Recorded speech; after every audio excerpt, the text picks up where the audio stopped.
Hello दोस्तों, स्वागत है आपके अपने चैनल एजुकेशनल ट्यूटोरियल में।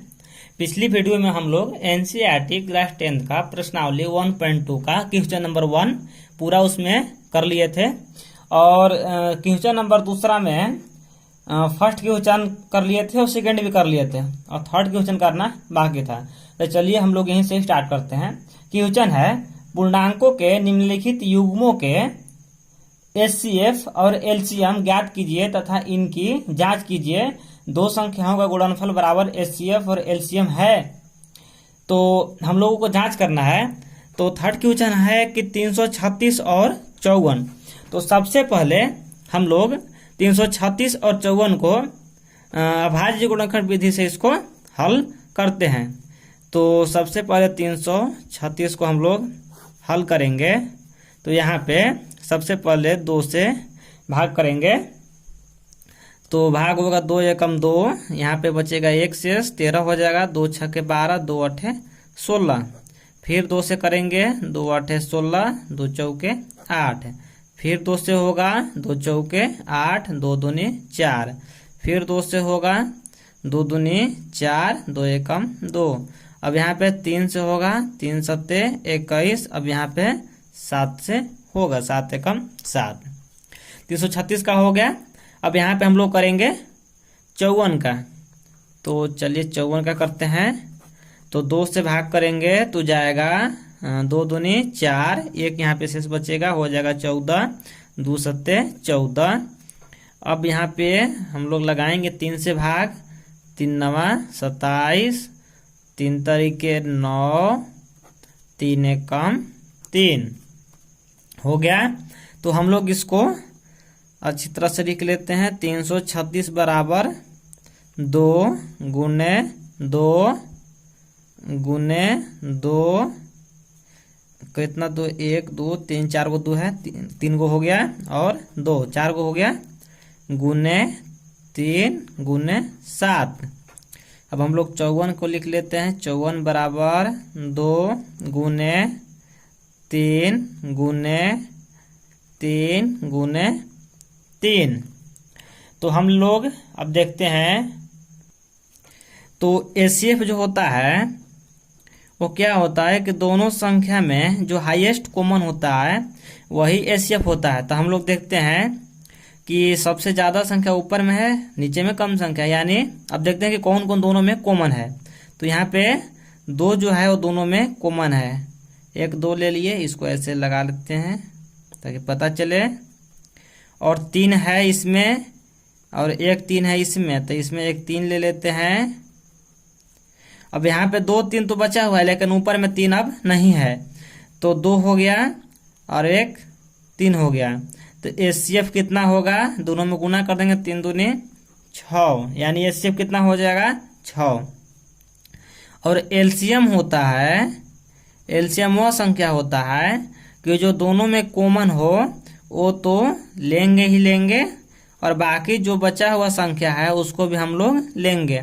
यानी 2 और 3 तो ले ही लिए, उसके बाद 2 गुने 2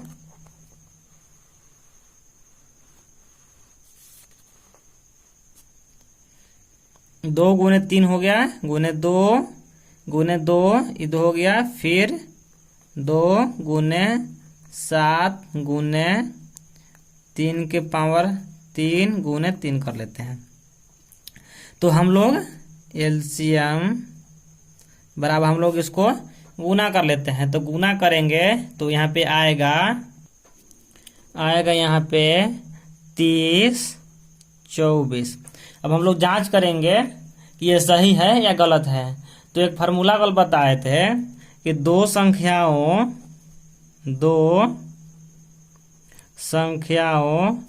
का जो गुणनफल होता है, 2 संख्याओं का गुणनफल जो होता है वह किसके बराबर होता है, बराबर एलसीएम गुने एचसीएफ के बराबर होता है।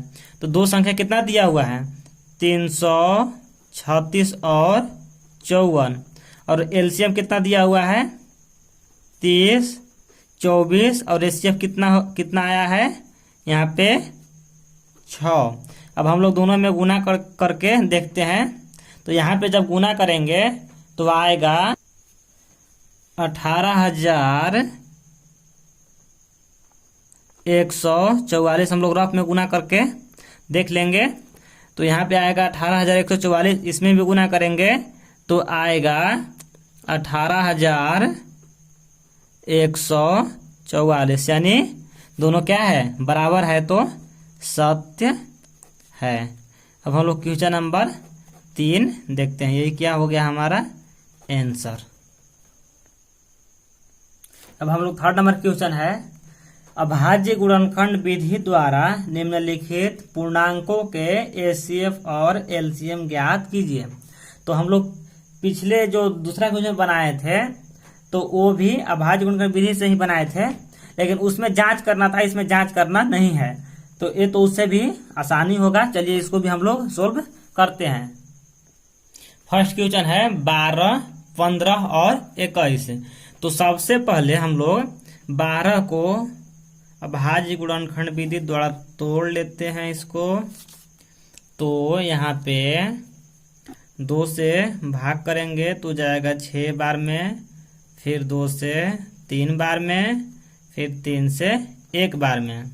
उसके बाद हम लोग 15 को इसी तरह से तोड़ेंगे तो 3 से भाग करेंगे, 5 बार में जाएगा, फिर 5 से 1 बार में। इसी तरह 21 को करेंगे तो 3 से जाएगा 7 बार में और 7 से जाएगा 1 बार में।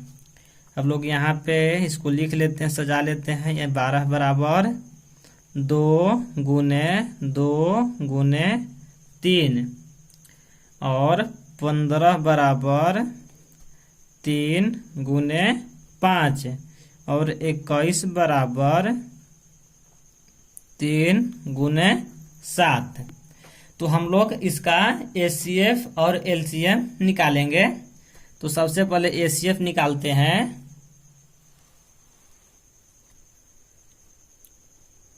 एचसीएफ निकालेंगे तो एचसीएफ क्या होता है, एचसीएफ वह संख्या होता है जो कि तीनों संख्या में, जो 3 यहाँ पे दिया हुआ है 12, 15 और 21, जो इसका गुणनखंड है वो तीनों में क्या हो, कॉमन हो।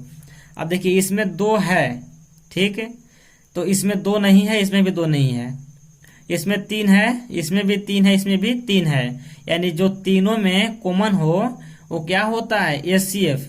यानी कितना कॉमन है, 3 है, तो यहाँ पे एचसीएफ कितना होगा, 3 होगा। और एलसीएम क्या होता है, एलसीएम वो संख्या होता है कि जो कॉमन हो उसको तो ले ही लेंगे। 3 हो गया कॉमन जो है ए, इसको हम लोग इसी तरह से घेर लेते हैं ताकि पता चले। ये हो गया 3 और बाकी जो बचा हुआ संख्या है उसको भी हम लोग लेते हैं। यानी यहाँ पे होगा 2, फिर 2 गुने 5 गुने 7। हम लोग इसको गुना करते हैं तो होगा 5 दूनी 10, 10 दूनी 20, 20 तिहाई 60 और फिर 60 गुने 7 यानी 7 छक 42 यानी 420। ये क्या हो जाएगा, ये एलसीएम। ये क्या होगा, 420 एलसीएम। यही हमारा क्या हो जाएगा, आंसर। और एचसीएफ कितना होगा यहाँ पे 3। ये क्या हो जाएगा, आंसर। इसी तरह से सेकेंड क्वेश्चन है, सेकेंड क्वेश्चन है 17, 23 और 29। तो यहाँ पे देख रहे हैं कि ये तीनों संख्या क्या है, एक तरह से अभाज्य गुणनखंड इसका होगा ही नहीं, क्योंकि 17 जो है ये भी 1 से कटेगा, अपने आप से कटेगा, और 23 जो है ये भी 1 से कटेगा, अपने आप से कटेगा, और 29 जो है ये भी 1 से कटेगा और अपने आप से कटेगा। तो यानी तीनों में कॉमन क्या होगा, 1 ही होगा, क्योंकि 17 को तोड़ेंगे तो 1 गुने 17, अगर 23 को तोड़ेंगे तो 1 गुने 23, और 29 को करेंगे तो 1 गुने में 29। यानी तीनों में क्या 1 कॉमन आ रहा है, तो इसका एचसीएफ क्या होगा, 1 होगा। यानी एचसीएफ बराबर 1। एलसीएम क्या होगा, यानी तीनों संख्या को हम लोग गुना करके लिख देंगे। यानी 17 गुने 23 गुने 29। जब हम लोग इसका गुना करेंगे तो आएगा 11,339। ये क्या हो जाएगा आंसर। अब थर्ड क्वेश्चन हम लोग सोल्व करते हैं। थर्ड क्वेश्चन है 8, 9 और 25 यानी जब 8 का हम लोग गुणनखंड करेंगे तो 2 से 2 चौके 8, 2 दूनी 4, 2 एकम 2, यानी 9 के करेंगे तो यहाँ पे होगा 3 से 3 तरीके 9 और 3 एकम 3। जब 25 का करेंगे तो यहाँ पे होगा 5 50 25 और 5 एकम 5।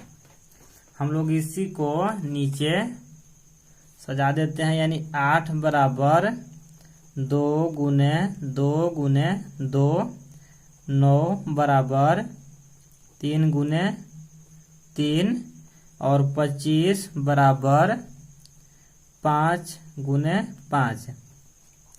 अब हम लोग यहाँ पे देख रहे हैं कि एचसीएफ क्या होगा, जो तीनों संख्या में कॉमन होगा। तो तीनों संख्या में 2 इसमें है, इसमें 2 है ही नहीं, इसमें 2 है ही नहीं, और इसमें 3 है, इसमें 3 नहीं है, 5 इसमें 5 है ही नहीं। तो इसका एचसीएफ क्या होगा 1 होगा। एलसीएम क्या होगा इसका, जितना संख्या है सभी को हम लोग ले लेंगे, यानी 2 गुने 2 गुने 2 गुने 3 गुने 3 गुने 5 गुने 5। जब इसका गुना करेंगे तो यहाँ पे आएगा 1800। यही क्या हो जाएगा आंसर। तो फर्स्ट और सेकंड क्वेश्चन और थर्ड क्वेश्चन यहाँ पे कंप्लीट हो गया। अब हम लोग 4, 5 और 6 को सोल्व करते हैं। तो फोर्थ क्वेश्चन यहाँ पे है कि एचसीएफ यानी 306 और 657 का एचसीएफ जो है वो 9 यहाँ पे दिया हुआ है, और 306 और 657 का क्या एलसीएम हम लोगों को निकालना है। तो चलिए हम लोग इसको अब सोल्व करते हैं। तो हम लोग पिछले क्वेश्चन में एक फॉर्मूला पढ़े थे कि दो संख्याओं का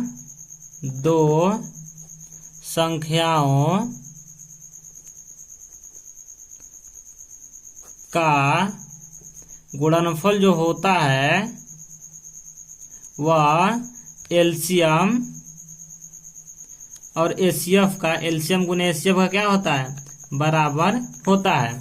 तो यहाँ पे दो संख्या दिया हुआ है 306 और 657, और यहाँ पे एचसीएफ भी क्वेश्चन में दिया हुआ है, एचसीएफ दिया हुआ है 9 और एलसीएम हम लोगों को ज्ञात करना है, यानी एलसीएम यहाँ पे लिख देते हैं और एचसीएफ कितना दिया हुआ है 9।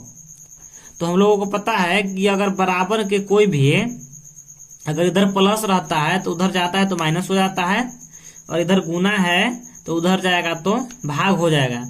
अगर इधर माइनस है उधर जाएगा तो प्लस हो जाएगा, और इधर भाग है और उधर जाएगा तो गुना हो जाता है।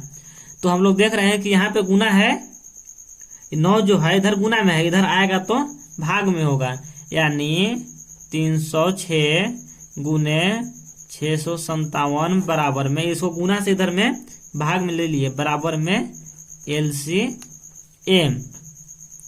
तो इसको हम लोग अब 9 से कटाएंगे, तो 9 सत्ते 63, यहाँ पे 2 बचेगा, ये हो जाएगा 27, 9 तिया 27। अब हम लोग 306 और 73 में गुना करेंगे, तो जब यहाँ पे गुना करेंगे तो आएगा 22,338 और बराबर में एलसीएम, यानी एलसीएम कितना आ गया, यानी एलसीएम जो है वो कितना आ गया 22,338। ये क्या हो गया हमारा आंसर। अब हम लोग 5 नंबर जो क्वेश्चन है उसको देखते हैं। तो 5 नंबर का क्वेश्चन है कि जांच कीजिए कि क्या किसी प्राकृत संख्या n के लिए संख्या 6n अंक 0 पर समाप्त हो सकती है।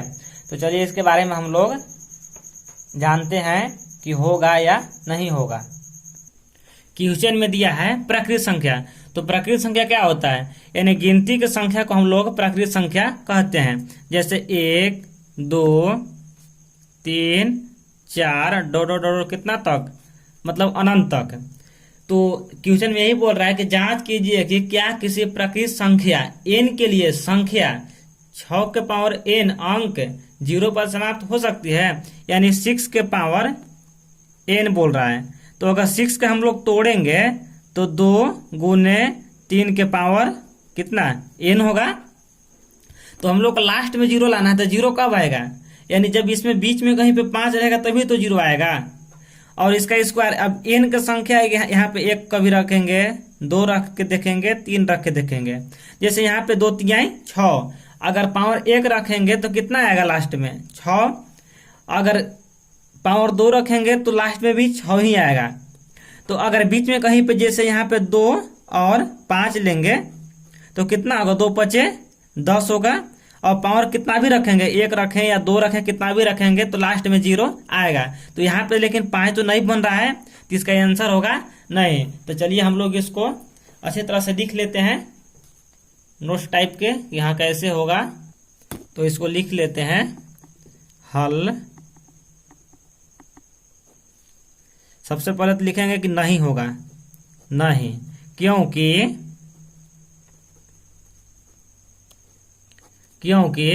संख्या 0 पर यदि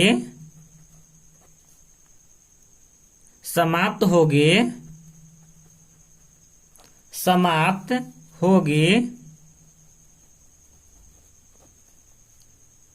तो 5 से विभाजित होगी, तो 5 से विभाजित होगी। परंतु यहाँ पे कितना दिया हुआ है, 6 के पावर n दिया हुआ है, यानी इसको जब तोड़ेंगे तो 2 गुने 3 के पावर n हो जाएगा। तो यहाँ केवल 2 और 3 ही गुणनखंड है, तो यहाँ केवल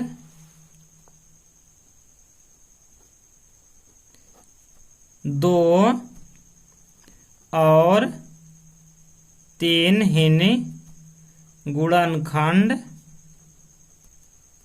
है और 5 नहीं है। ये क्या होगा आंसर, अगर 5 रहता गुणनखंड तो होता, लेकिन 5 नहीं है तो इसका आंसर नहीं होगा। 6ठा नंबर क्वेश्चन है, व्याख्या कीजिए कि 7 गुने 11 गुने 13 प्लस 13 और 7 गुने 6 गुने 5 गुने 4 गुने 3 गुने 2 गुने 1 प्लस में 5 भाज्य संख्या क्यों है। तो इसको हम लोग सोल्व करते हैं। तो चलिए हम लोग जान लेते हैं कि भाज्य संख्या क्यों है। तो सबसे पहले हम लोग यहाँ पे संख्या लिख लिए 7 गुने 11 गुने 13 प्लस 13, और यहाँ भी लिख लिए 7 गुने 6 गुने 5 गुने 4 गुने 3 गुने 2 गुने 1 प्लस में 5। तो जब हम लोग इसको यहाँ पे गुना किए तो आया 1001 और प्लस में 13, यानी जब जोड़े तो 1014 आया। इसको भी जब सोल्व किए तो कितना 5045 आया। तो यहाँ पे देख रहे हैं कि इसके भी लास्ट में कितना है 4 है और इसके अंत में कितना है 5 है। तो भाज्य संख्या वह संख्या होता है कि जो एक और अपने आप के अलावा भी दूसरे संख्या से कटे। तो 4 जो है 1 से भी कटेगा, यानी 1014 जो है 1 से भी कटेगा और 1014 से भी कटेगा और 2 से भी कटेगा। तो यानी क्या संख्या है, यह भाज्य संख्या है। इसी तरह ये भी 1 से कटेगा और अपने आप से कटेगा और 5 से भी कटेगा और कोई संख्या से कट सकता है। तो क्या संख्या है, भाज्य संख्या है। तो यहाँ पे लिख देंगे अतः दोनों संख्या भाज्य संख्या है, क्योंकि यह एक और अपने आप के अलावा भी दूसरे संख्या से विभाजित हो रहा है। बस इतना ही हम लोगों को इसमें करना है। चलिए हम लोग अब 7वां नंबर क्वेश्चन को सोल्व करते हैं। 7वां नंबर क्वेश्चन है, किसी खेल के मैदान के चारों ओर एक वृत्ताकार पथ है। इस मैदान का एक चक्कर लगाने में सोनिया को 18 मिनट लगते हैं, जबकि इसी मैदान का एक चक्कर लगाने में रवि को 12 मिनट लगते हैं। मान लीजिए वे दोनों एक ही स्थान और एक ही समय पर चलना प्रारंभ करके एक ही दिशा में चलते हैं। कितने समय बाद वे पुनः प्रारंभिक स्थान पर मिलेंगे। तो यानी इस टाइप के जो क्वेश्चन रहेगा कि एक वृत्ताकार पथ पे अगर कोई घूम रहा है, अगर ये पूछे कि उन लोग दोनों एक साथ कब मिलेंगे, तो इसका हमेशा एलसीएम निकाल दीजिएगा, आंसर सही होगा। तो हम लोग इसको एलसीएम निकालेंगे, यानी 18 और 12 का, तो इसका आंसर हो जाएगा 36। इसका आंसर 36 होगा। तो यहाँ पे आपका प्रश्नावली 1.2 कंप्लीट हो गया। अब अगली वीडियो में हम लोग प्रश्नावली 1.3 का टोटल क्वेश्चन करेंगे। अगर वीडियो अच्छा लगे तो लाइक करें और चैनल को सब्सक्राइब करें और शेयर करना ना भूलें। Thank you.